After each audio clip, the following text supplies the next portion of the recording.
Whoa, Static! Tell me that noise was part of the plan. Not guilty. That was the official arrival of the fair Rowena. Some women enter a story with grace. She arrives with digestive punctuation and atmospheric turbulence. Oh, please. If that was Rowena arriving, get that girl some probiotics. And someone check on Captain Jack. He's trying to impress her again. The man's only superpower is catastrophic bad timing. If Marvel created him, they'd file him under oops-based abilities. And brace yourselves, our mysterious British narrator is off mic again, doing whatever it is she calls preparation. I am not lurking. I am preparing. It's called dramatic structure, something your flatulent soundboard seems tragically unaware of. See? She's already in a great mood.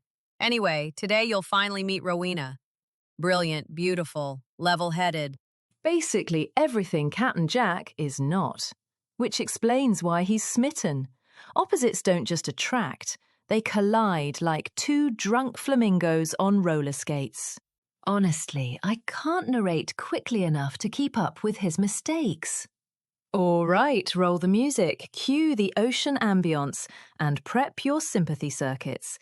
Captain Jack is about to bumble his way deeper into destiny. So, Taximan parks his van next to Molly Malone's, and out tumble four of the cutest girls Captain Jack has ever seen. Each one slinging tech gear like a paparazzi SWAT team. Cameras, camcorders, laptops, iPhones, digital recorders, and enough luggage to invade a small island. And their outfits? Basically uniforms. Shorts, halter tops, sun visors, athletic sandals, all matching, all 5 feet tall, all adorable. But their hair? Oh my God, a rainbow explosion. And their makeup? Pure anime eyes, like they're permanently surprised and slightly judging you. Then, shock of shocks. Tattoos! Little butterflies on the inside of their right arms. Jack and Taximan had read that some Japanese youth consider tattoos iki, meaning cool. Jack's like, cool or Yakuza cool? Because for all he knows, he's just picked up 4 mafia interns.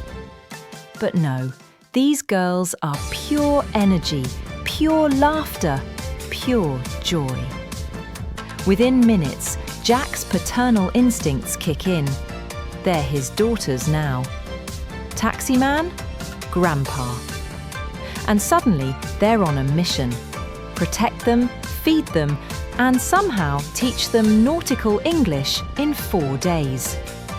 Also, where the hell is that dog? Now the real fun begins. After a flurry of bowing and handshaking, Jack decides it's time for his first official Japanese greeting. Ohayo gozaimasu. And like a perfectly synchronized pop group, the girls giggle and respond, Ohayo gozaimasu. Good start. He thinks maybe those 3 hours of crash course Japanese weren't totally wasted. Next, he goes for it. Watashi no namae wa Captain Jack. And there it is, the tiniest ripple of laughter.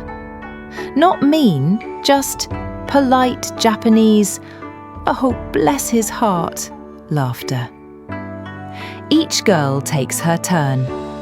Oki, Takara, Nyoko, Gin. The Watanabe quadruplets from Yokohama, students at Chiba University. 4 names that literally mean ocean, treasure, gem, and silver. Jack's thinking, their parents are poets. Mine just wanted a guy who could pay for boat fuel. He bows again, feeling confident. Hajimemashite.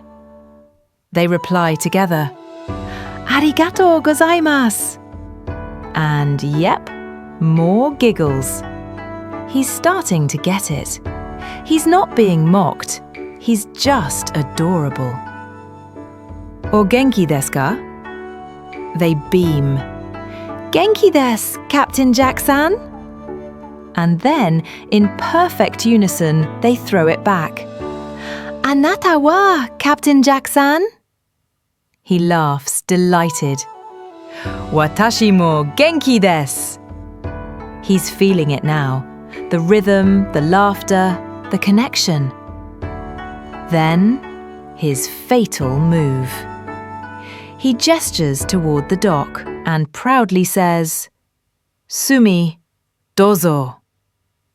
The girls absolutely lose it. We're talking full meltdown. Turns out he basically said, Excuse me, waiter, please go ahead. It's okay, Captain. You tried. Then Gin, the brave one, steps forward, grinning ear to ear. English only, Captain San. Jack freezes for a second, then cracks up. Cool, okay. And that was that. English only. Lots of pointing, big smiles, and maybe, just maybe, no four-letter words. Because this is a sailor's world, and his vocabulary could sink a ship faster than a torpedo. The inspection begins. The girls are everywhere, opening lockers, flipping switches, squealing with delight. The ship is screaming internally. It's like she's caught a virus, and the only cure is fewer tourists. Jack swears he can feel her hull trembling. They're touching my dials, Jack! He and Taximan stand by, pretending this is fine. Every now and then, one of the girls points at a gadget and asks, What is this? Jack answers proudly, That is a battery recharger. Then he demonstrates, plug in here, flip switch there, like a one-man educational puppet show. Each time she scribbles notes, then rallies her sisters for a full-on study huddle. They whisper, memorize, repeat, like adorable academic parrots. Jack realizes he's not running a cruise. He's teaching English to 4 overachievers on a floating classroom. And he knows, deep down, he's lost every ounce of privacy for the next 4 days. Then Nyoko appears at the stern, one single word on her lips. Reggae? Hot dog. Inspection over. Jack bolts below, digs through a pile of dusty CDs and finds it. Bob Marley. Moments later, Buffalo Soldier fills the deck, and suddenly it's a full-blown island dance party. The girls are singing, swaying, tossing their hair like rainbow-coloured dreadlocks. Even Sea Dog joins in, bounding up the gangway like she owns the place. Looking and smelling like the Queen of Sheba. She immediately initiates her own version of a petting zoo, tail wagging, tongue out, instant diplomacy. Jack points and says, Sea Dog. That's it. One word. The quads melt. Putty in her paws. And just like that, order, well, chaos, is restored. Now comes the hard part. Taximan's long gone, finder's fee pocketed, and Jack's about to face the real negotiation. Money, meals, and the cruise itself. He lowers the music, instantly causing a small riot. Gives them the dad look. They freeze. It's contract time. He pulls out the paperwork, then laughs and tucks it away. Yeah, right. He'd need a translator, a lawyer, and divine intervention. Instead, he goes for simplicity. The fee is $3,000 for the 4-day cruise. You bring your own food and cook your own meals. Nothing. Just wide eyes and panic. He flips through the translation book, points to words, waves his hands. Nothing helps. Finally, Takara steps forward. We do not know how to cook. Perfect. They have maids and cooks. Of course they do. Jack sighs. Oh, great. Then inspiration strikes. Have you ladies had lunch? Cut to MRE buffet. Beef enchiladas, chicken tetrazzini, ravioli, burritos, RC cola for days. They love it. Like, love it. He's created the first international gourmet disaster that actually works. They'll buy what they eat. He'll supply the RC. Done deal. No fish, no rice, no booze. Just bliss and sugar. Sea Dog sprawled on her back, head in Oki's lap, sleeping off her share of MREs. Jack shakes his head. She's gonna regret that later. And somehow, against all odds, it's going well. 4 tiny whirlwinds, 1 exhausted captain, and a very full dog. The voyage has officially begun. $3,000 in hand. Meals agreed upon. All that's left? The itinerary. Easy. Routine. The same route as always. Except... Nope. The girls can read maps, and these over-prepared cherubs, they don't want beaches and rum punches. They want flamingos and sea turtle nests on Anegada Island. The word Anegada hits like a gunshot. Sea Dog jerks out of Oki's lap, sprawls on the deck, whining like she just heard vet appointment. Jack covers his face and groans. Oh no, coral reef shipwreck. The girls stare. Did they just charter a captain with trauma? He's already back there in his mind, flailing in turquoise water, spitting salt, watching the wreckage of his dignity float by. Meanwhile, Sea Dog decides if the human's gonna spiral, she'll run the ship. She disappears below and re-emerges conducting a full safety drill. 4 orange life jackets, 4 water bottles, 4 MREs. She's even wearing her custom vest, embroidered Sea Dog First Mate, whistle and strobe light included. Miss Elizabeth's handiwork. Ship hates it. Nothing worse than being upstaged by a dog with accessories. So what is it about that innocent little name, Anegada, that sends sailors to therapy? Oh, nothing. Just reefs that rise like knives, currents that shove you into them, and weather that changes moods faster than a drunk bridesmaid. But sure, piece of cake. Jack forces himself to breathe. There's money on the line, and Japanese tourists love a good photo. He pictures the tips. Suddenly, fear feels profitable. He calls taximan, orders a new chart, and pretends this is fine. The girls are still standing there in their bright orange life jackets, holding MREs like Halloween candy. They whisper, "Is he okay?" Sea Dog barks twice. Translation, We're leaving before this turns into group therapy. She herds Jack to the tiller, shoves him with her paws. 10 minutes later, they're motoring out of Red Hook, the breeze carrying away the panic. Now this is why people buy sailboats. St. Thomas and St. John glowing under a sky so blue it looks fake. The sea shimmering like melted glass. For the first time all day, everyone relaxes. The girls shed their life jackets, slip into bikinis, and give Sea Dog a makeover. Deck shoes, red bandana, mirrored shades. She sprawls between them like she's posing for Yachting Monthly, the pet edition. Jack's at the wheel, pretending to steer, eyes drooping.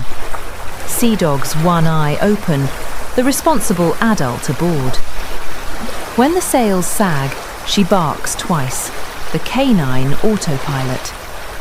Jack jolts awake, mutters, "Ship's mutt's a pain in the butt," and adjusts the tiller. He waves at the girls to stay down. The boom swings across like a guillotine. Everyone ducks. Nobody dies. The sails fill again. The ship heels right, catching the wind like she means it. And suddenly, they're alive. 4 girls, 1 half-conscious captain, 1 overqualified dog, and a ship quietly wondering how it got dragged into another human melodrama. Off the bow, Jost van Dyke waits. Safe harbour, cheap rum, and happy hour at Foxy's. For now, all is calm. But even the sea knows. When the story's called Anegada Agony, the worst hasn't even started. Once the 4 and the dog were safely ashore at White Bay, Jost van Dyke, Captain Jack's only job, was to deliver 5 passports to British Customs, get them stamped, and hang on to them until Homeland Security back on St. John gave the all clear. Simple, routine, except nothing in his life was ever routine. Normally, Sea Dog would have gone with him, just to make sure the man didn't screw it up. But Sea Dog was banned for life from Great Harbour. Some scandal involving a golden retriever, a black Labrador, and questionable island etiquette. Long story short, she's canine non grata. Jack's only comment, "Serves you right, you alpha female biatch." He climbs into his dinghy, miraculously stays dry, fires the motor, and skims around Pull and Be Damned Point. The water's calm, the air sweet. His first breath of solitude in days. He adores those girls, but they turn every moment into a liability report. The man lives in constant fear of the Who Committee. You know, who did it? Who was responsible? A captain's worst nightmare. So for now, he trusts in Providence, the soggy dollar bar, and Sea Dog's babysitting skills. The passports are tucked inside his favourite shirt, the one with faded blue sails and missing buttons. He's owned it for 10 years, and it looks like it. Half tucked, half escaping, all tragedy. Sea Dog hates that shirt. Every wash she tries to hide it.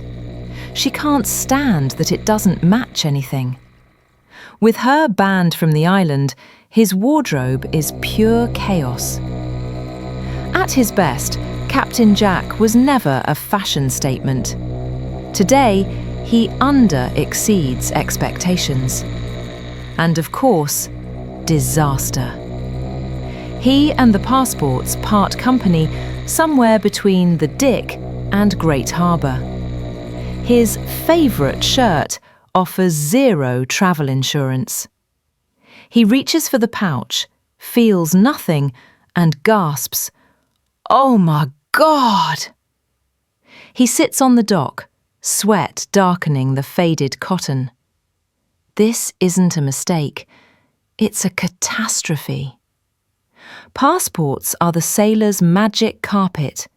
Lose them, and you're not going anywhere. He can already picture customs rolling his coffin into the office, demanding paperwork. And then, a hand on his shoulder. Gentle, cool, calm. He looks up into blue eyes. Eyes full of mischief and intelligence. A strawberry blonde, freckled angel says, "Is this yours?" She's holding the pouch. Her accent is British, crisp as new linen. "We were right behind you in our dinghy. Saw it drop." Jack blinks. "You were following me?" She smiles. "Oh, not in a restraining order sort of way." She calls it a chin wag. He has no idea what that means. She explains it means talk. He loves the way she says it, like every syllable's winking at him. Suddenly, his brain short-circuits into Southern gentleman mode. Maybe he could teach her his accent. Maybe they could become bilingual. Maybe... Stop it, Jack. Beautiful women drift through these islands like trade winds. He thanks her, asks if he can repay the favour. She just smiles that mysterious smile, says nothing, and walks toward Foxy's bar. He watches until the last glint of her hair disappears inside, then sighs. Back to business. He gets the passports stamped, grips them like his firstborn, and motors back to the Dick. The four have survived White Beach without turning lobster red. They've taken hundreds of photos. Sea Dog posing with cruise ship tourists, flirting shamelessly for snacks. Jack scrolls through the camera, muttering, "That mutt's in every picture." They've also bought half the island. Caps, sarongs, t-shirts, trinkets. Even Sea Dog sporting a new BVI visor. After showers and outfit changes, Jack gives his impromptu English lesson. Pass the presents, package the presents, stow the presents. The students nod solemnly, as if this is Shakespeare. He preps to motor over to Great Harbour for the evening. No one misses happy hour at Foxy's. Even if they don't understand the lyrics, they'll feel the reggae. Anchoring goes smoothly. He ties up next to a catamaran called Matilde. From the deck, his last glimpse of Sea Dog is her sprawled belly up, paws twitching. The dying cockroach position. She's had a big day. Water, food, bath, bed. But not before forcing Jack to shower and change. She loathes that damn shirt. Honestly, he's safer with her than without her. Foxy's bar glows in the twilight.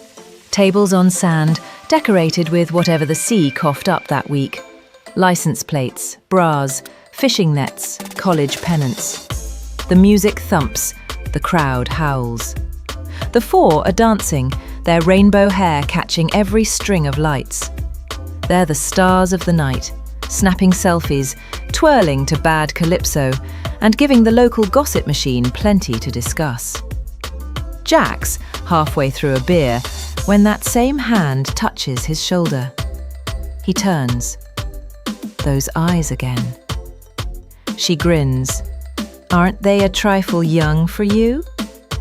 He fires back. "How old do you think I am? I'm still in my prime."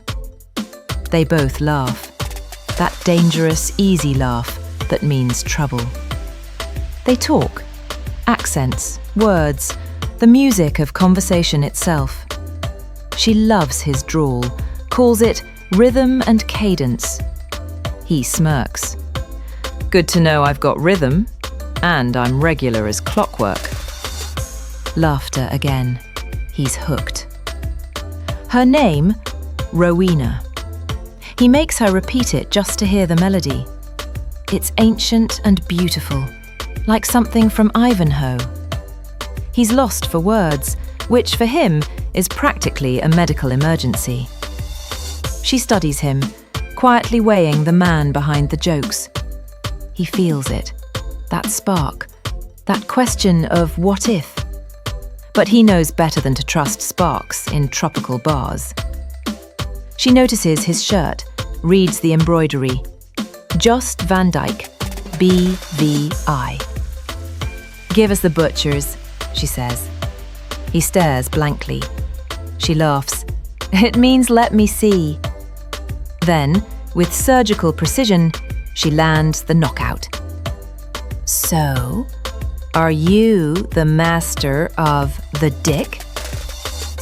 Uh-oh. He nods. She, you poor man. I know the previous owner's ex-wife. And apparently, the woman was part iceberg, part hurricane. If the ship inherited her personality, Jack's doomed. Rowena warns him.